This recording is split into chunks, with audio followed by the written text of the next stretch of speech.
open your hearts, open your spirits to what you're going to hear today. Grab on to at least one idea, because if we don't start spreading the ideas, who's going to? Now I want to invite you back to a moment when you were 18 years old. Do you remember that? You were legally an adult. You could vote, sign contracts. You can make your own medical decisions. 18 symbolizes real, tangible freedom. Maybe you were thinking about starting a job or college. Maybe you're moving out. Or maybe you're just planning to stay at your parents' house forever. Whatever your decision, it was your choice to make. Now, imagine all that new freedom being ripped away from you in one moment, in one breath, with 3 words. You have cancer. That was my reality when I was 18. My mom, she sat beside me, her face filled with worry. We were thrust into this world of fear and confusion. I was 18, so I had the right now to decide my own medical treatment. But the problem was that I had no idea what I was deciding. Lymphoma, chemotherapy, staging. I just felt lost. By grace, the treatments worked and I survived. But that experience, it changed everything. I felt that God was calling me to medicine so that I could help other people like me. So I went to medical school, and after a lot of hard work, became a doctor officially, and I've spent years working in the ER. And I found myself on the other side of that conversation, looking into frightened eyes and having to tell them, I'm sorry, you have cancer. I learned how to deliver the news. You're supposed to, sit down, make eye contact, speak slowly. But they couldn't teach how it felt to be on the other side of those words when it's directed at you.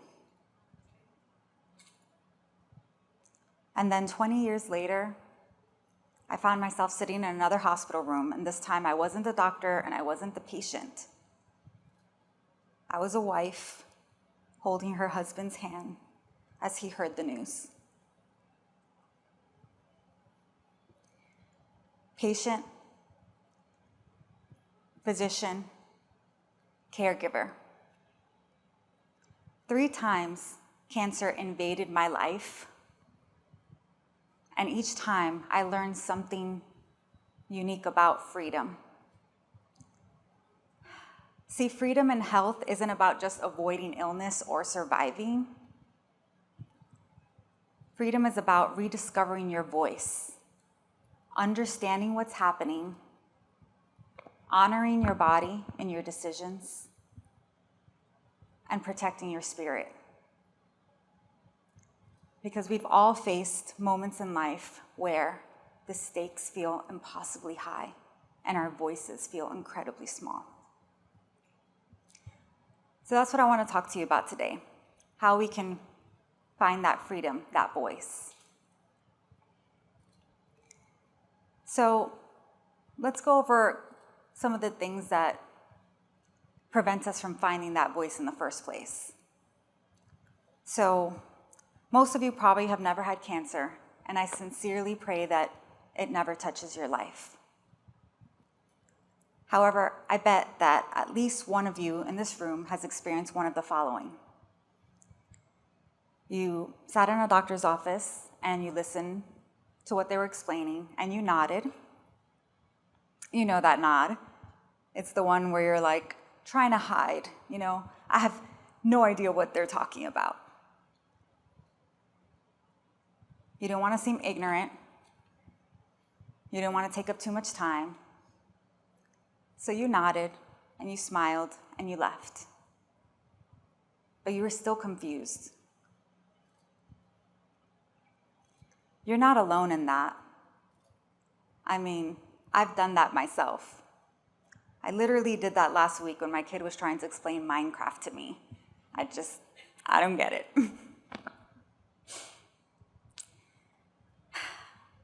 But the problem with that is that without having that understanding, you can't connect. You can't be a partner in your own health. According to the CDC, 9 out of 10 adults don't understand or struggle with understanding their own health information. 9 out of 10. It's not your fault. Medicine is complex. And we spend years as medical professionals trying to understand that language, but it's difficult to translate, and there's a big gap there. We could all do better. Or let's say you've probably experienced this. You're sitting in your provider's office and they're telling you what to do, and you're following orders. Take this medication, do this procedure, come back in 3 months. And you did it all, but without really understanding and without truly feeling like a partner in your care. Or maybe you've been ignoring signals that your body's been sending you. That ache, that pain, you kind of been silencing them, waiting. And lastly, maybe the hardest one, is you become your disease.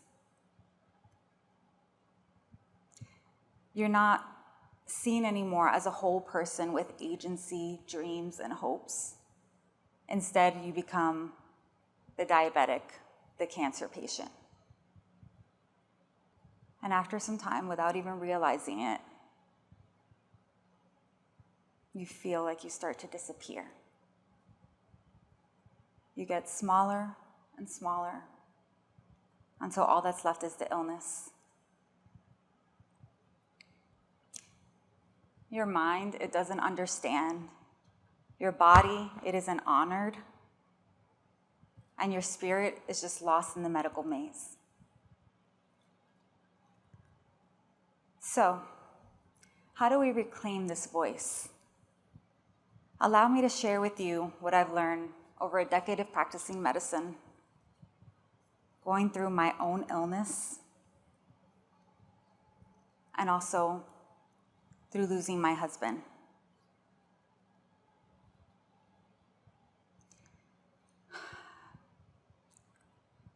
First, free your mind through understanding. At 18 years old, my mind was screaming for clarity. So here's what I wish someone told me when I was 18. Stop pretending like you know things that you don't know. That should seem obvious. It's okay to say out loud, I don't understand. Just, can you please tell me in a different way? It's not ignorance, it's self-advocacy. Also, write down your questions, bring them with you when you go to your appointments, because I promise that in the moment, you'll forget. Bring a friend or a loved one with you to your appointments so that they can help and support you. My mom did this for me, and I was so grateful to her for that. Also, be empowered to get a second opinion, even a third opinion, because your health deserves perspective. And yes, I give you permission, you can use Google, Dr. ChatGPT, whatever AI tools you need to use. I'll be honest with you, doctors do get nervous when you show up with a stack of internet research. But let me let you in on a secret. Us doctors, we research things on the internet too. The difference is that we try to Go to credible sources, the medical journals, the research itself, evidence-based resources. I use these tools every day when I work with people to help them understand their diagnosis and their treatment options. It truly transforms how they interact with their care. So go ahead, use the tools, make sure that they're from credible sources. But here's the key, and that's to bring it back to your medical team and ask them, does this apply to me? That's not being difficult, that's being engaged. Because here's what happens when your mind understands. You are more informed, you're more empowered, you're more emboldened. Fear gets smaller. Not completely gone, but smaller.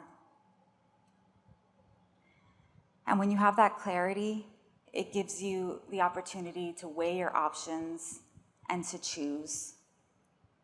And choosing, that's powerful.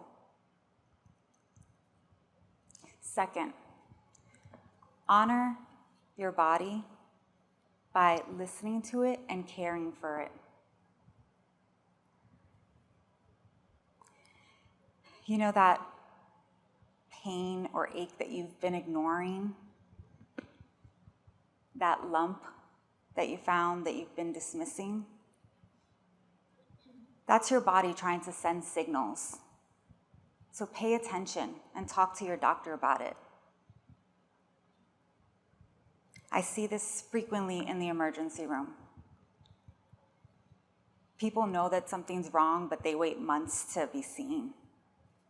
And that pain, it could be an ulcer.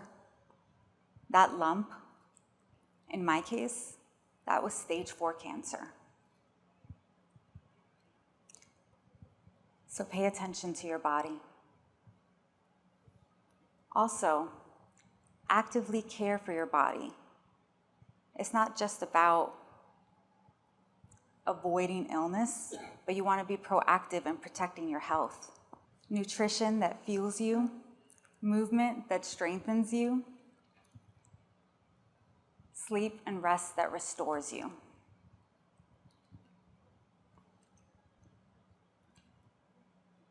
Because when you care for your body, you listen and you honor it, you're saying that you matter. I have needs and I matter. Finally, protect your spirit through connection. I learned this as I held my late husband's hand during his treatment. Even when the body is struggling, the spirit, it needs to be nurtured.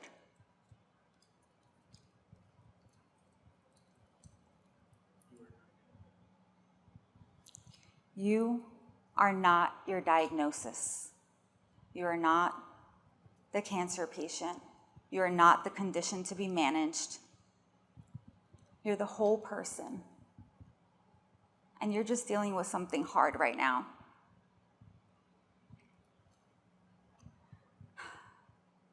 Connecting with your spirit means connecting with those you love, what brings you meaning, and something greater than yourself. My husband, he showed me this. Even as he was dying, he stayed connected to me, to our kids, to his friends, his community.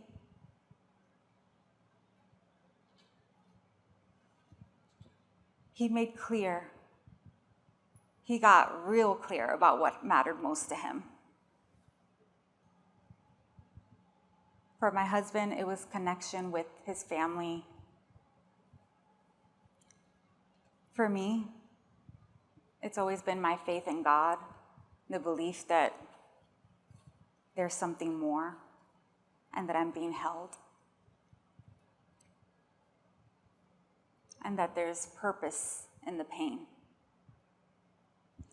For you, that might be different. It might look different. But whatever it is, you need to stay connected. Mind, body, and spirit.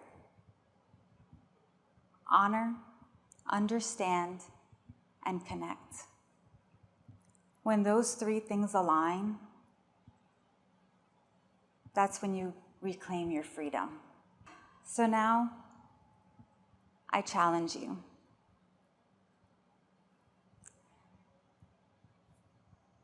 The next time you go to your doctor's appointment, ask one more quality question.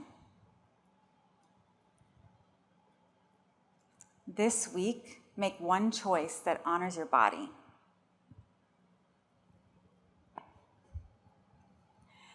And today, just for 5 minutes, connect with what matters most to you. And this is the most important part. Share what you learn with someone. Teach your children how to ask better questions. Go to that medical appointment with your friend who's too scared. Hold someone's hand who needs connection. Because when we help someone else find their voice, we actually strengthen our own. And when we do that together, then we transform what freedom and health looks like. Thank you.